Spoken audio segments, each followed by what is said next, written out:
Lively truly believes she is hot shit. So why don't we do a little retrospective into her career? Her very impressive career. Her spectacular, illustrious career. A career that has influenced millions. First, let's look into where she came from. Where did this little genius pop out from? Well, she was born in California in 1987. Her mother is or was a talent manager. Her mother's name was Elaine. Her father's name was Ernie. Ernie and Elaine. He was an actor and a producer. Elaine and Ernie were not rich, but they were successful in the entertainment industry. Blake's first role was in a movie that her father directed. So let's begin our little journey into her incredible career. The Sisterhood of the Traveling Pants. I know what you're thinking. I know what I'm thinking. What the hell is this? It looks like a chick show. And it looks like it's about a bunch of chicks coming of age and being friends with each other. But let's take a look at what it is. It's, okay. 4 best girlfriends hatch a plan to stay connected with one another as their lives start off in different directions.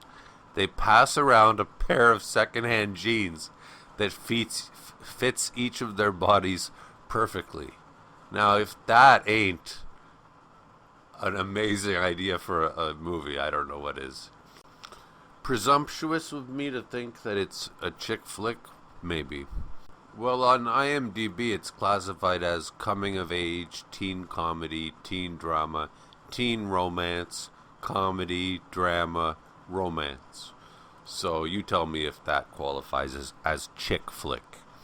But that was just, one of her first, that was like basically her first movie, real movie. So, she had much to do after that. Her next role was a turn. It was a different type of movie called Accepted. This movie was a comedy. The synopsis is a high school slacker who is rejected by every school he applies to opts to create his own institution of higher learning, the South Harmon Institute of Technology, on a rundown piece of property near his hometown. So she wasn't the star of this. Justin Long and Jonah Hill were in it. So, wow. Okay, she's on her way. I'll stop you when I've seen one of these movies. But, okay, let's see what she does next. Her next movie was called Simon Says. Now, this movie is a horror thriller. 5 high school seniors, bracket 3 cute girls, in a VW van on their way to camp by a river in the forest, hear about a boy who once killed his identical twin and parents in the area. They ignore the warning. But what warning? But you can see how she's growing as an actress, because she's no longer playing a cute girl who has a funny romance. Now she's playing a cute girl being stalked by a killer. I must confess I've never heard of Simon Says or the Accepted movie. Her next movie is called Elvis and Annabelle, and it's a romance. Let's see. It's a romance and a drama. Dying after being crowned Miss Texas Rose, Annabelle comes alive just before Elvis embalms her. What the hell? He does his ailing dad's work. Annabelle later returns to the embalmer's farm to get away from her mom and be happy. Oh wait, dying after being crowned Miss... Just before... Why did she... What the fuck? Okay, whatever. It's a romance, and she's Miss Texas, so she's still playing a hot chick, and she's back to romance, and never heard of it. Okay, 2008, she does Sisterhood of the Traveling Pants Part 2, because Part 1 was just that good. I'm Not a Girl. I don't watch those movies. It's a comedy, a drama, a romance. Four now they're college freshmen, and best friends find that it may take more than just a shared pair of jeans to help them stay in touch as their lives go in different directions. Yeah, that sounds good. I mean, so far I can understand why she thinks she's a really big deal. Her next movie was called New York, I Love You, which I haven't heard of. I think it's trying to be a clever thing on like I Love New York, right? So they switched it around. And wouldn't you know it, it's a romantic comedy, drama, romance. 11 love stories set in one of the most loved and hated cities of the world, New York City. Her next movie is called The Private Lives of Pippa Lee. Came out in 2009. Dark comedy, drama, romance.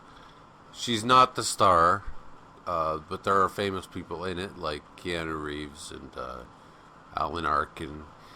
I think she plays the younger, the younger version of Pippa Lee. Now, already, I mean, this is an incredible career. I mean, whose head wouldn't get a little out of control after such a string of amazing movies? And like all this versatility, you know, 1 minute she's a cute teen, another minute she's having a romance, another moment she's doing drama. Oh, and I failed to notice that while she was doing these movies, she was doing Gossip Girl from 2007 to 2012. Now imagine my surprise, or maybe you can imagine, maybe you'd be as surprised as me to find out that Gossip Girl was a teen romance and drama. She plays a wealthy teenager, even though she's 25, even when she starts this show, and she's 30. Then she does Green Lantern, where she plays the chick/love interest to Ryan Reynolds. Then a movie called Hick, starring her and Chloe Grace Moretz. So it's two chicks, so it's a chick flick. And it's got an impressive 5.5 rating on IMDb. Then she was in a movie called Savages, where it's like she's the girlfriend of two guys that share her, which I thought was weird, because I saw like 20 minutes of it. But, so she's the love interest again. She's the girlfriend. Directed by Oliver Stone, that's pretty impressive. But, yeah, she's still the love interest. Then she starred in a movie called The Age of Adeline, which is a feel-good romance. A young woman born at the turn of the 20th century is rendered ageless after an accident. Well, isn't that cute? After many solitary years, she meets a man who complicates the eternal life she has settled into. Oh, isn't that interesting? That should make for some romance. But I mean, what a career. I mean, wow. Look out, Gary Oldman. Look out, Daniel Day-Lewis. Blake Lively's coming. Her next movie was called Cafe Society, which was a Woody Allen movie. So, whoa. We just stepped up in life. You just stepped up in life, girl. Now, if you can see the poster there, I don't know if you can see it, but, she's got 4th billing. So, yeah, look at her. And this movie is a, romantic comedy and drama. Her next movie, which I think is the only movie by her aside from Green Lantern that I've watched, was called The Shallows, in which she plays a blonde surfer girl who gets stuck on her surfboard because there's a shark circling her. And it's like a horror movie, and I just remember it sucked, and I remember thinking, oh, she's got a nice body. But I think she was trying to, like, show her acting chops. She showed something, all right. I don't know much about acting chops, but she showed her ass quite a bit. Okay, no offense to Blake, but I'm a little bored with her career, so I'm not going to bother putting the cover of her movies anymore going forward. Her next movie was called All I See Is You. It's a drama mystery about a blind woman's relationship with her husband that changes when she regains her sight and discovers disturbing details about themselves, which tells me nothing. But I mean, I think this is the first movie where she's not being in a comedy. She's not playing a teen. Well, wait, no, The Shallows was her also trying to play serious. Then her next movie is a Paul Feig movie. You know that guy. He did Freaks and Geeks and Ghostbusters. Dark comedy. Stephanie is a single mother with a parenting vlog who befriends Emily, a secret upper-class woman who has a child at the same elementary school. When Emily goes missing... Oh, jeez. Stephanie takes it upon herself to investigate. So again, kind of a chick flick just by virtue of the fact that it's mainly about women. I mean, no wonder I've never seen any of her movies. They're all chick flicks. Okay, her next movie is interesting. It's called The Rhythm Section. And guess what? Okay, it's starring Blake Lively and Jude Law. She gets billing over Jude Law. Does this have anything to do with the fact that she's married to Ryan Reynolds? Are you telling me she went from doing a movie where she's a bikini girl on a surfboard to getting billing over Jude Law? So that's quite a career. Quite a career. Who wouldn't be proud of having been in those movies? So she did her final movie. It Ends With Us. Now, what's notable about this movie is that this was the movie where she decided that she would take over the whole movie and take over the writing and take over the wardrobe and produce and even basically direct the movie.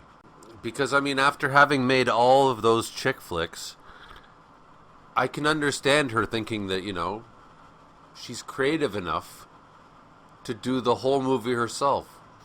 I remember Sarah Silverman at an awards show made a joke. She said, "Wow, Britney Spears, imagine being 28 years old and having already done everything you're ever going to do." So that was Blake Lively's career. It's kind of ironic that her final movie is probably the deepest movie she's ever made, but she didn't even realize it was deep, and she sabotaged it to try to turn it into like a chick flick.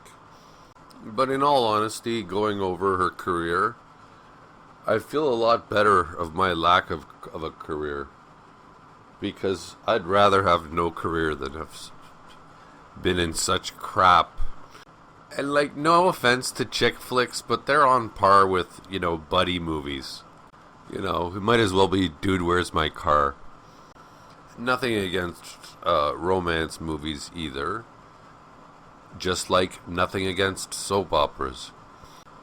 So it is with sadness that I regretfully declare that Blake Lively is now retiring from acting. She's gonna get more of the simple life. Spend some time with her kids and watch them grow up. You know, because there's so much else to do other than acting in your life. But no, Blake, I want you to know that you made an indelible impression on human culture with Gossip Girl and the Sisterhood of the Traveling Pants. Thank you, Mrs. Lively, for your contribution to cinema.